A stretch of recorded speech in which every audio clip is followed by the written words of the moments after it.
10 মাস 10 দিন গর্ভে ধারণ করে নিজে না খেয়ে যে সন্তানদের মানুষ করেছিলেন, আজ সেই সন্তানদের কাছেই তিনি অবহেলিত।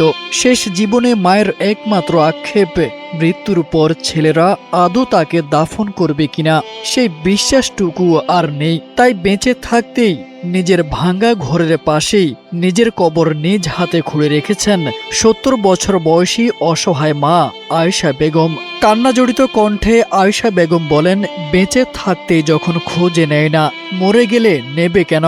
তাই সবাইকে বলে রেখেছি, আমি মারা গেলে যেন আমার নিজের হাতে খোঁড়া এই কবরেই আমাকে দাফন করা হয়। স্থানীয়দের ভাষ্য, স্বামীর মৃত্যুর পর 3 ছেলে মায়ের সব সম্পত্তি নিজের নামে লিখে নিয়ে তাকে এক প্রকার ঘর ছাড়া করে এখন একটি জরাজীর্ণ টিনের ঘরে মানবেতর জীবন কাটছে তার। JBS holdings limited.